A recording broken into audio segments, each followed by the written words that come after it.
beautiful souls. I hope you're all doing amazing. I hope that this full moon in Pisces treated you well. And may we get ready for the beautiful new moon in Virgo, this beautiful Virgo season. I wanted to come on and share some beautiful messages from this book from Dr. Joe Dispenza. He is amazing. He is such a wonderful man. If you do not know him, please look into him. He is very, very wise and is very honest, genuine, and very insightful. I've learned so much about myself reading this book, and I've been wanting to read this book. I've been listening to his seminars for so long, and it's finally about time. But yeah, this book is Becoming Supernatural, and it is so awesome. So I am barely on the second chapter, and I love it. I love it so far. It's very amazing and very clear. So I know some of y'all wanted some paper sounds, so this is definitely going to provide that. So join me, read with me. Let's get comfy and get into a nice safe space for us to read. And I'll go ahead and just cleanse the energy and just cleanse y'all from today, from whatever you have been through. Just giving you that space of love and clarity and peace and ease. And you are safe here. You are safe. You are doing more than enough. And yeah, get your book. Get your book. You have your book. Are you ready? Because we're about to get into this. I just got to page 32, and it is showing a diagram, or just a picture. Let's see if you can see that. So it shows you're living in the future, living in the program, and it's showing how we create our habits and why through those habits our days can become repeated, and it's best to do new things or challenge ourselves and to expand and to grow. That way we're not living in the program. We don't want to live in the program. We're always growing, we're always evolving. And so it's amazing. It shows yesterday your automatic program, what you already did, and just like how you go through your day, how you wake up, what you do after you wake up, and then just going from your day to the end of your day, and just seeing like what you did today, how it resembles what you did yesterday, seeing those things, seeing those habits. So it's pretty interesting. And here it says, a habit is a redundant set of automatic, unconscious thoughts, behaviors, and emotions that develop through repetition. It's when you've done something so many times that your body is programmed to become the mind. Over time, your body has dragged you to a predictable future based on what you've been doing in the past. Therefore, if you're not in the present moment, you're probably in the program. That's amazing.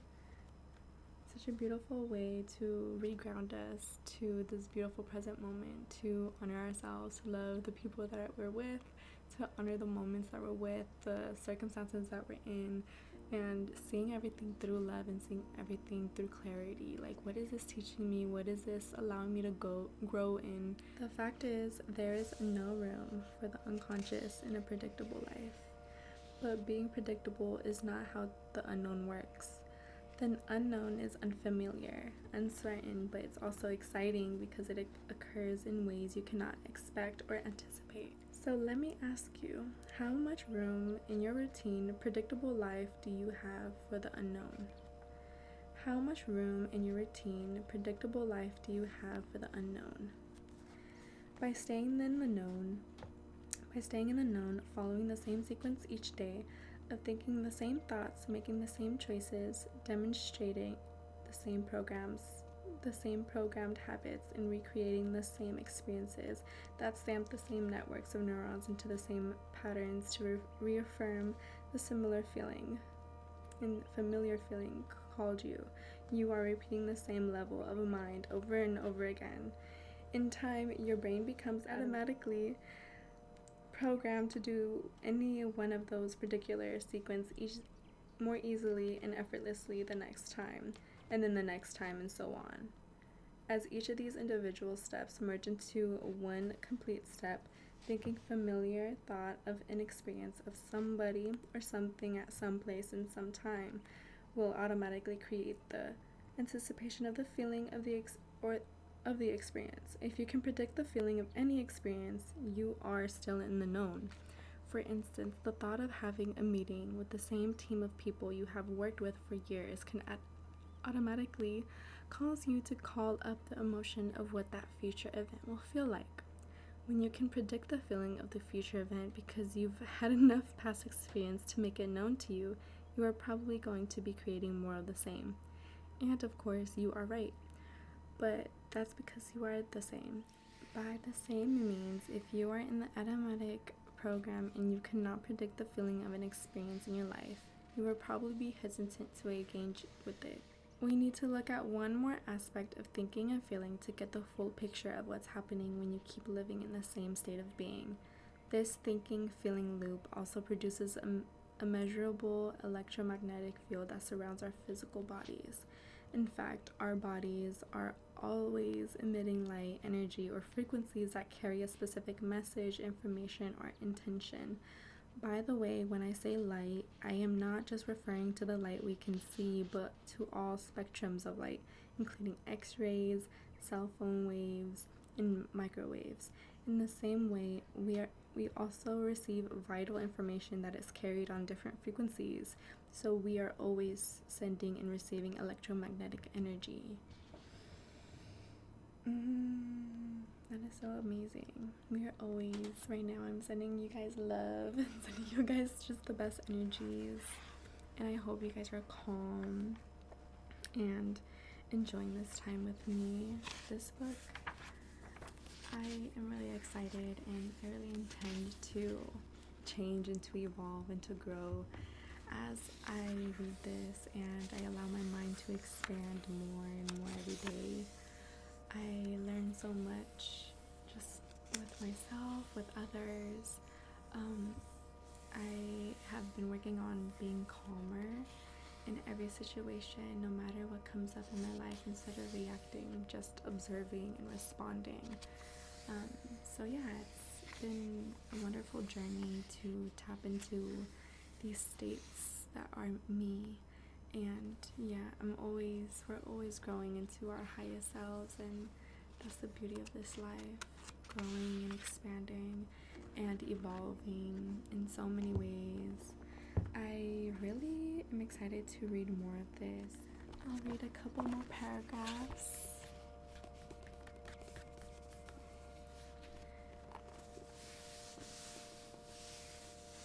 And then I will need to read on my own to really fully integrate these wonderful messages, and soon I will do more live streams to connect more and more with everyone around and open to all of these amazing things that I do.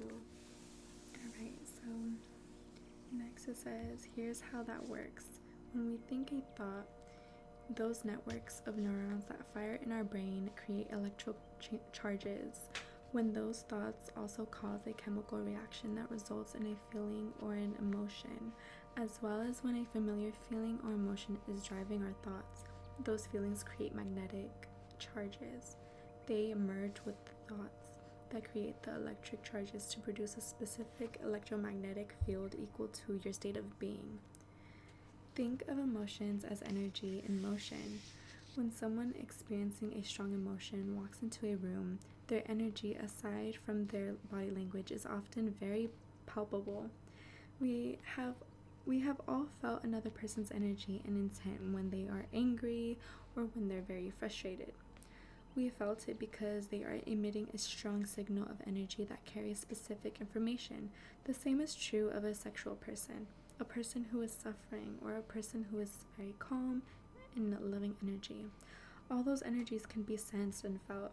As you might expect, different emotions produce different frequencies. As the frequencies of creative, elevated emotions like love, joy, and gratitude are much happier than the emotions of stress, such as fear and anger, because they carry different levels of conscious intent and energy. See figure 2.2, which details some of the different frequencies associated with various emotional states. You'll read more about this concept later in the book. Ooh. Schmancy. I'm excited. Let's see, figure 2.2. So here are all the different, it kind of reminds me another visual representation, like the color, or yeah, the color wheel, where it's like different emotions trail off to more specific things. For example, the main emotion will be anger, but one of the like the multiple little segments that it can go off to, it could be frustration, misunderstood, what else, like annoyance, uncomfortability, things like that tie into anger. So those similar feelings, it's so interesting. But it shows like different frequencies and like the different vibrational patterns they might have and might transmit to and through time and space. Yeah, so this is the scale of some emotions with different energies. Well, yeah, so when you vibrate with more lighter frequencies, you vibrate faster. Your light is more faster. Therefore, the energy and the momentum that you are creating just amplifies so much. You literally move so fast. You can move through time and space, and even time travel, or speak more telepathically and do a lot of more things, because you are resonating at such a high vibrational frequency, and your energy is just going so fast. Your light is moving so fast. Like, that is just so beautiful to be able to see and to comprehend that, and to be able to like integrate it and to allow it within our system to fully be. The next one, it says, right underneath the figure 2.2, the scale with the different emotional energies. Emotions are energy in motion. All energy is frequency, and all frequency carries information. Based on your own personal thoughts and feelings, we are always sending and receiving information. So if we are recreating the past day after day, thinking the same thoughts and feelings, the same emotions, we are broadcasting the same electromagnetic field over and over again, sending out the same energy with the same message. From the perspective of energy and information, this means the same energy of our past continues to carry the same information, which keeps creating the same future. Our energy then is essentially equal to our past. The only way we can change our lives is to change our energy. To change the electromagnetic field we are constantly broadcasting. In other words, to change our state of being, we have to change how we think and how we feel.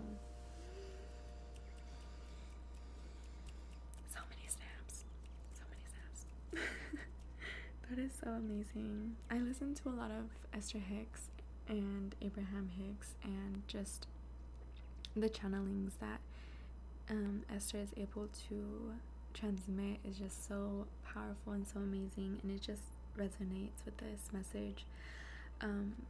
Like being conscious and caring about how we feel, and knowing and understanding whenever we feel any emotion that is not true to our being, which is love, light, peace, grace, ease, and just beautiful loving energy and consciousness, it's not true, because that is our truth.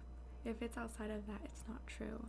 And so anything like anger, frustration, things like that, just like observing it and seeing it with love, and just understanding that these things and these emotions are not true, and it's not something that we have to hold on to and to continue lingering and to continue creating from that energy.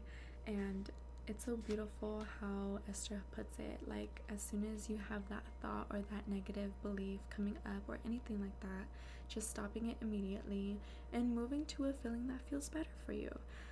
we all deserve, and we all want, and we all desire to feel good emotions, good feelings, to have wonderful experiences, to have wonderful lives with our loved ones. And the only thing that is stopping us is our thought and our beliefs, whether we are deserving of it, whether we are open to it, all of those amazing things. But just remember, you are so powerful, and you deserve all the love in the world. You deserve all the love in the universe, and you are love itself.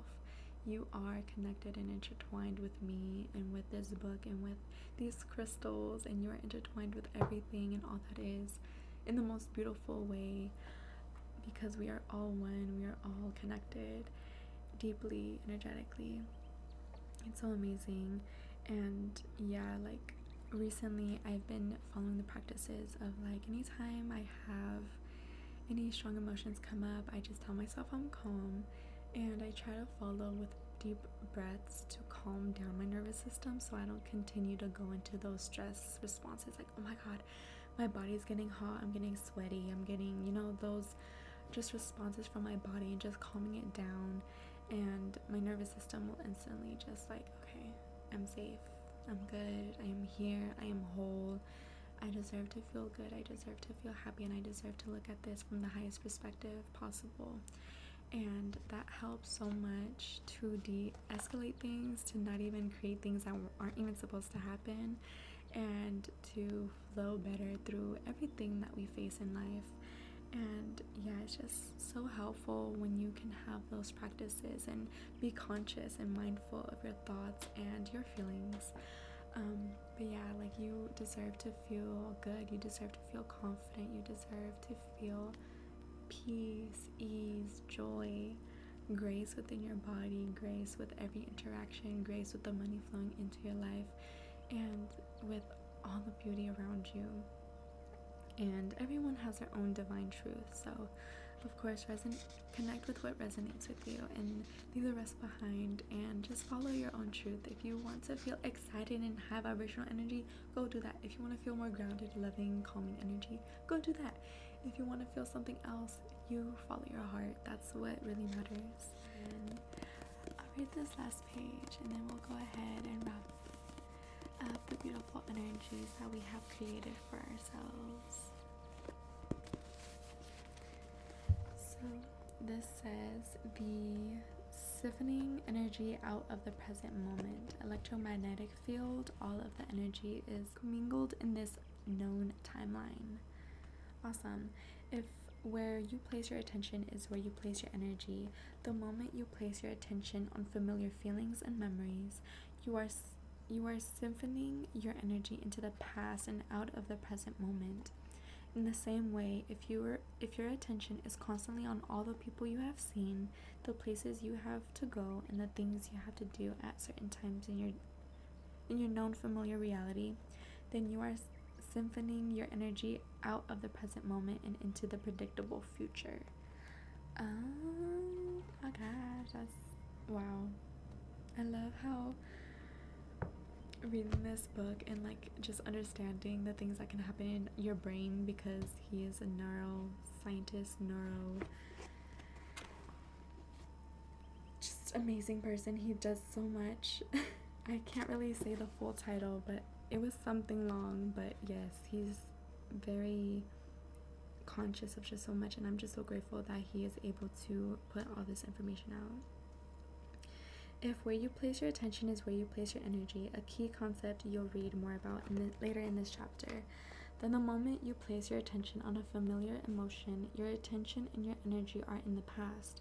If those familiar emotions are connected to a memory of some past event involving a person or an object at a particular place and time, then your attention and your energy are in the past as well. As a consequence, you are siphoning your energy out of the present moment into your past. By the same means, if you start to think about all the people you have to see, the things you have to do, and the places you have to go at certain times in your routine day, you are shopping your attention and energy into a particular known future. Take a look at figure 2.3, which illustrates this point. Yes, so the present, future, now, putting so much energy. That is so interesting. I feel like I do that a lot. So cool. Thank you, Dr. Joe Dispenza. And shout out to LA Compost for this beautiful, amazing bookmark. Take care of yourself, take care of your garden, take care of the communities around you. But yeah, my final thoughts about this last chapter is just resonating so much with me because I do that a lot. And I think it's just because my ego, or a part of me, maybe the Capricorn part of me, I don't know, it doesn't matter, just a part of me wants to have that stability and structure where I'll literally just plan out my day, like, okay, I'm gonna do this and this and this and this, and then I just check off the boxes and I'm like, okay, cool, I did it. Which is usually like making a video, if I need to do any errands at the house, definitely put those down, then gym, shower, do what I gotta do, and then yeah, like I'll literally write down like the whole list. So I'll probably be changing that soon. So yeah, just being more mindful of where my energy goes, and it's definitely important to stay in the present moment and to do what must be done at every moment in time, and just allowing yourself to have that grace for yourself and to not be so hard on yourself. Like, just do what you can in this moment. You are doing more than enough. Like, we already have to take care of ourselves in so many ways. We have to take care of other people. So definitely giving ourselves that way and just that peace and that grace, like I was saying, just to calm down, relax, and just be still. I even heard this one thing where it was like, just lay down and close your eyes and just be still. You don't even have to sleep, but being in stillness allows you to relax, to calm down, to rest the body and the mind, so you're not thinking about anything, you're not doing anything. Same as meditation, but there's of course different forms for everyone to do that.